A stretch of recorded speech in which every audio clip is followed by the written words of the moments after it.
اعوذ باللہ من الشیطان الرجیم، بسم اللہ الرحمن الرحیم۔ ایک سوال آیا ہے کہ اگر کوئی ایتھسٹ آپ سے بات کرے، ملحد، مرتد، یا جس نے اسلام کو چھوڑ دیا ہو، مسلمانوں میں پیدا ہوا یا پھر کسی اور مذہب میں پیدا ہوا، بعد میں وہ کمیونسٹ ہو گیا، اس نے کریٹر کا، اللہ کا، بھگوان کا، گاڈ کا، جو بھی کہہ لیجیے، اس کا انکار کر دیا۔ لیکن جو لوگ مسلمانوں سے الحاد کی طرف جاتے ہیں، پیدا تو ہوئے مسلمانوں میں لیکن وہ ملحد ہو گئے، ایتھسٹ ہو گئے، تو یہ قرآن کا بھی انکار کرتے ہیں، محمد الرسول اللہ کا بھی انکار کرتے ہیں، اللہ کا بھی انکار کرتے ہیں، قیامت کا بھی انکار کرتے ہیں۔ تو اب اس سے بات تو سمجھ میں آ گئی کہ اسی لیے یہ پانچوں چیزوں کا منوایا ہے اللہ تعالیٰ نے کہ اگر تم واقعی مومن ہو تو پہلے یہ پانچ چیزوں کا اقرار کرو، آمنت باللہ و ملائکتہ و کتبہ و رسولہ و یوم الآخر۔ تو آپ کو یہ پانچوں چیزوں پہ ماننا پڑے گا، ایمان لانا پڑے گا، تبھی آپ مومن مانے جائیں گے، چھوڑ کے جانے والے ایتھسٹ۔ تو اب سوال یہ ہے کہ ایتھسٹ کو ہم کیسے سمجھائیں؟ تو سمجھانا کیا ہے، پہلے یہ سوال پیدا کر لیجئے آپ اپنے پاس۔ آپ اس کو اچانک مل کے بولیں گے کہ بھائی آپ ایتھسٹ کیوں ہو گئے، پھر سے واپس مسلمان ہو جاؤ، تو وہ بات چیت شروع کرے گا، وہ بولے گا آپ پہلے مجھے اسلام سمجھا دیجئے، وہ روایتوں کی کتابیں نکالے گا، فلاں تفسیر لائے گا، فلاں مفسر نے یہ لکھا، امام نے فلاں نے یہ لکھا، فلاں نے یہ لکھا۔ ارے بھائی وہ سب چھوڑیے، انسانی کلام ہے، آپ قرآن میں سے کوئی بات نکال کے بتائیے۔ پھر وہ کیا کرے گا، اور ایک چال چلے گا، دیکھیے آپ کے فلاں مولانا نے قرآن کی اس آیت کا یہ ترجمہ کیا، اس کا یہ کیا، اس کا یہ کیا۔ ارے بھائی اب آپ ترجموں پہ بھی مت جائیے، آپ قرآن کی کوئی آیت، اب وہاں وہ ٹرانسلیشن لینگویج پہ جائے گا، عربی زبان میں یہ لفظ کے یہ معنی ہیں، یہ لفظ کے یہ معنی ہیں، رسول کا مطلب یہ ہے، وہ روح کا مطلب فرشتہ ہے، وہ روح وہ میرے اندر بھی ہے، آپ کے اندر بھی ہے۔ تو یہ ایتھسٹ ہونے کا یہ آپ کو سمٹمز ملیں گے سب۔ تو وہ کہیں نہ کہیں کسی ایک چیز کا منکر ہوگا یا پورے کا پورا منکر ہوگا۔ تو سوال یہ ہے کہ ایلینز کے بارے میں جب ایتھسٹ بات کرتے ہیں تو ان کو کیسے جواب دیا جائے؟ تو میں نے شارٹ کٹ میں آڈیو تو بھیج دیا تھا، آپ کے پاس بھی پہنچ گیا ہوگا، اب میں ویڈیو اس کا بنا رہا ہوں۔ تو جب یہ پہلے تو خدا کا انکار کرتے ہیں، اللہ کا انکار کرتے ہیں، تو ان کو پہلے اس بات پہ پوچھنا چاہیے کہ ساری کائنات جو بنی ہے وہ کیسے بنی ہے۔ ان کے پاس جواب ہے اس کا کہ یہ ایک بگ بینگ تھیوری ہوئی تھی، جو بلاسٹ ہوا، اس میں سے ایک سورج نکل گیا، ایک چاند نکل گیا، ایک یہ نکل گیا، ایک زمین بن گئی، کچھ انسان بن گئے، کچھ جانور بن گئے، کچھ ایسا ہوا۔ اچھا ٹھیک ہے، پھر ان کے پاس ایک اور ایک عقیدہ مانا جاتا ہے وحدت الوجود کا، یہ سب ملا کے ایک خدا ہے، سورج بھی خدا کا ایک حصہ ہے، چاند بھی، زمین بھی، سورج، چاند، ستارے، سمندر، آگ، انسان، جانور، سانپ، بچھو، پرندے، کیڑے مکوڑے، کتا بلی، سور، سب اللہ کے ٹکڑے ہیں، سب ملیں گے تو بھگوان بنے گا، سب ملیں گے تو اللہ بنے گا۔ یہ مسلمانوں میں بھی ہے اتفاق سے۔ تو ان سب باتوں کو چھوڑ کے جب آپ مدعے پہ آئیں گے تو ایک ہی بات پہ اٹکیں گے آپ۔ یہ میں اپنے تجربے کی بات بتا رہا ہوں آپ کو، 35 سال سے ایتھسٹ سے بحث کرنا، ان کو منوانا، ان کو واپس لے کے آنا اپنے عقیدے پہ، کوئی معمولی کام نہیں ہے۔ سیدھے سیدھے اسلام کی دعوت نہیں دے سکتے ہم لوگ۔ جو اسلام چھوڑ کے گیا اس کے پاس کیا کیا دلائل ہوں گے، آپ اندازہ کیجیے۔ تو الحمدللہ کئی بچے واپس بھی آ گئے اور کئی ڈیبیٹس میں وہ لوگ لاجواب ہو گئے۔ تو سب سے پہلے آپ کو یہ سوچ لینا چاہیے کہ یہ پورے ایکسپیرینس سے جو چیز حاصل ہوئی ہے کہ وہ اٹکے ہوئے کہاں ہیں۔ پورے صبر کے ساتھ، پورے تحمل کے ساتھ آپ کو سننا پڑے گا۔ آپ کے رسول کو وہ لوگ گالیاں دیں گے، آپ کی قرآن کو غلط بولیں گے، آپ کے مولویوں کو گالیاں دیں گے، آپ کو سننا پڑے گا۔ نہیں میں تیری گردن کاٹ دوں گا، اور وہ جو ہے مرتد کی سزا موت ہے، وہ فلاں ہے، ختم نبوت کو جو نہ مانے اس کو گلا کاٹ دو۔ پاکستان میں بہت ہو رہا ہے یہ پاگل پن۔ اصل میں آپ کے پاس دم نہیں ہے جواب دینے کا، آپ کے پاس قرآن کا علم نہیں ہے، آپ کا تقویٰ ٹھیک نہیں ہے، جس کی وجہ سے آپ کی ہدایت کے دروازے اللہ نے بند کر کے رکھے ہیں۔ آپ کے جھوٹ، آپ کے فسق، آپ کی بے حیائی، آپ کا نشہ لینے کی وجہ سے، آپ کی لاپرواہی کی وجہ سے اللہ تعالیٰ نے آپ کے کانوں پہ، آپ کے آنکھوں پہ، اور آپ کے دل و دماغ پہ، اور آپ کے زبان پہ تالے ڈال کے رکھے ہیں۔ ختم اللہ علی قلوبہم وعلی سمعہم وابصارہم، غشاوہ، غفلت میں ڈال کے چھوڑ دیا اللہ نے آپ کو۔ تو آپ کے پاس علم نہیں ہے، آپ کبھی قرآن پہ غور و فکر نہیں کرتے، آپ قرآن ہاتھ میں لیتے ہیں تو قسم کھانے کے لیے، مردوں پہ پڑھ کے بخشنے کے لیے، یا پھر ان کو ایصال ثواب کے لیے، یا پھر اپنی دھوس جمانے کے لیے، میں حافظ ہوں، میں عالم ہوں، میں فاضل ہوں۔ آپ نے ہدایت کے لیے کبھی قرآن کو نہیں پڑھا، تذکیر کے لیے، یاد دہانی کے لیے نہیں پڑھا، آپ نے قرآن کو نصیحت کے لیے نہیں پڑھا، آپ نے قرآن کو تدبر کے لیے نہیں پڑھا، تو یہ لعنت تو اللہ کی ہونا ہی ہونا ہے، یہ لعنت ہونا ہے۔ آپ نے اپنی زندگی سے کبھی اپنے مسائل قرآن سے نہیں پوچھے، کبھی فرق نہیں دیکھا، وہ فرقان ہے، کبھی اس سے راستہ نہیں پوچھا کہ میں جنت تک کیسے پہنچوں، تو جو لعنت ہونا ہے وہ تو ہوگی۔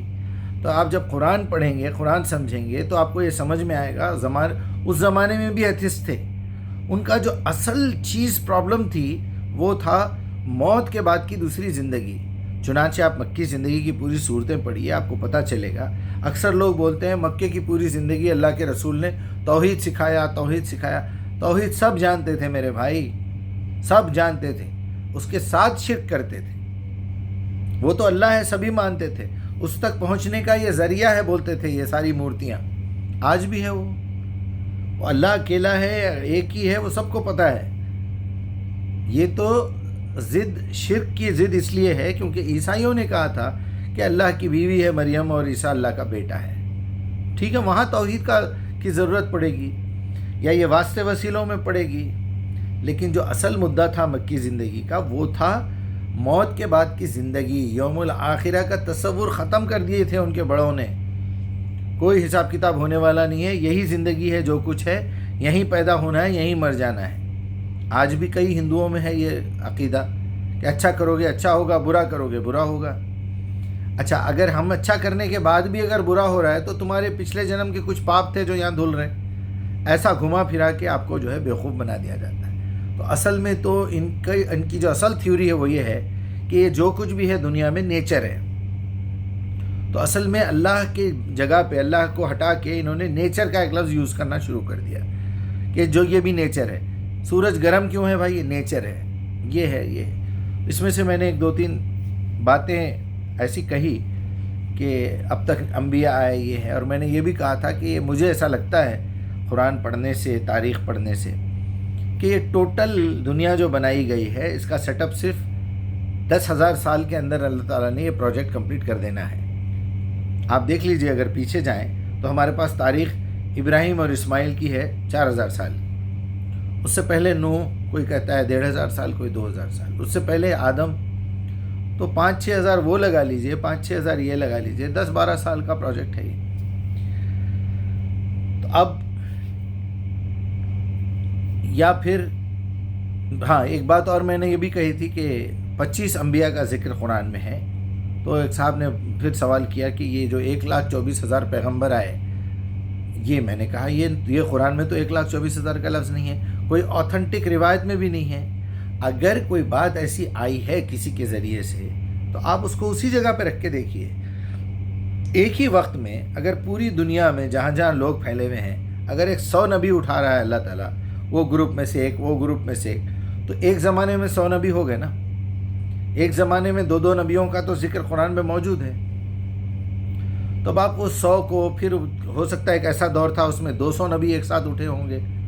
کما ارسلنا فیکم رسولا منکم یتلو علیکم آیاتنا ویزکیکم، ہر زمانے میں، ہر دور میں، ہر گروپ میں میں نے تم میں سے ایک نبی اٹھایا، اس کو سلیکٹ کر کے اپنا پیغام پہنچایا جو تمہارا پیوریفیکیشن کرتا ہے۔ تو یہ بات بھی ثابت ہو گئی، اگر وہ 1,24,000 ہے تو ویسے 1,24,000 کا جو لفظ عربوں میں استعمال ہوتا ہے وہ محاورے کے لیے استعمال ہوتا ہے۔ ارے جاؤ، میں نے تو تمہارے جیسے 25 دیکھے، وہ 25 دیکھتے نہیں ہیں، یہ لفظ ہے ایک سامنے والے کو مثال دینے کا۔ ارے ان سے تو 1,00,000 درجے بہتر ہے ہمارا بیٹا، وہ 1,00,000 گن کے نہیں بول رہے ہیں آپ، یہ بھی ویسے ہی ہے 1,24,000، یہ عربوں کا محاورہ ہے۔ یا اخی 120,000 124,000 یا اخی 1000 مرہ احسن من هذا، 100,000 ملین مرہ احسن، یعنی 10 لاکھ سے زیادہ مرتبہ اچھا ہے یہ آدمی اس سے۔ تو یہ ایک محاورہ ہے، آپ اس کو 1,24,000 کبھی ابھی نبی صلی اللہ علیہ وسلم نے اگر کہا ہوگا تو کہا ہوگا، وہ روایت بڑی کمزور اور یہ ہے، آپ اس کے اوپر نہ جائیں، اس سے لے کے کرنا کیا ہے ہم کو. اور اللہ تعالیٰ جو انبیاء کا ذکر کرنا تھا کر دیا. اور پھر 2-3 باتیں میں نے کہی تھی، لوگ اس کے بارے میں بھی سوال کر رہے ہیں. بنی اسرائیل کی آیت نمبر 86 میں اللہ تعالیٰ نے کہا تھا کہ اے نبی آپ جو ہے یہ وحی وغیرہ یہ سب ہم چاہیں، یہ اللہ کی طرف سے نازل کردہ کتاب ہے، یہ بابرکت کتاب ہے جو آپ پہ نازل کی گئی ہے. اگر اللہ چاہے تو آپ سے یہ ساری وحی کھینچ سکتا تھا، آپ کو منصب رسالت سے ہٹا سکتا ہے. پھر دنیا کی کوئی طاقت ایسی نہیں ہے جو آپ کو وہ پوزیشن ریٹرن دلا سکے یا آپ کی مدد کر سکے. تو میں آپ سے گزارش کروں گا گھوم پھر کے یہ باتیں، یہ سوالات آج پوچھے کل بھول گئے، پھر 4 دن کے بعد وہی سوال آج پوچھے کل بھول گئے، ایسے نہیں ہوتا. قرآن کو سنیے، اردو میں سنیے، لکھیے، پڑھیے، سلولی. بھلے 23 سال میں آپ لکھ لیں، کوئی بات نہیں. 23 سال میں نازل ہوا نا، 23 سال میں لکھیے. اپنے بچے کو ابھی سے لکھانا شروع کرائیے، 7 سال کے بچے کو. جب 30 سال کا نوجوان ہوگا تو پوری قرآن اس کے ہاتھ سے لکھی ہوئی ہوگی، ایک ایک لفظ پہ وہ غور کرے گا. اللہ کی کتاب سے جوڑیے. آج اللہ سے جڑنے کا مطلب ہی یہ ہے کہ آپ اللہ کی کتاب سے جڑیں. آج رسول کی فرمانبرداری کرنے کا مطلب ہی یہ ہے، اطیع اللہ و اطیع الرسول، کہ آپ اگر اطیع الرسول کرنا چاہتے ہیں تو قرآن، اطیع اللہ کرنا چاہ رہے ہیں تو آپ کی شہرک نحن اقرب الیہ من حبل الورید، اہدنا الصراط المستقیم ہے اصل چیز اطیع اللہ، کہ اطیع الرسول نے جو دیا وہ تو محفوظ ہے. اب اس کی کوئی بات سمجھ میں نہیں آ رہی تو میں اہدنا الصراط المستقیم میں پوچھوں گا، تو وہ ہے اطیع اللہ، میرا اللہ سے ڈائریکٹ تعلق. اطیع الرسول کا مطلب ہے اس نے خود کتاب کو واسطہ بنایا ہے، تو پھر میں اسی واسطے سے جاؤں گا، وہی پڑھوں گا، رسول کی اطاعت کروں گا. تو اللہ تعالیٰ سے التجا ہے کہ ہم کم از کم یہ کام کرتے رہیں بھائی. اللہ رحم.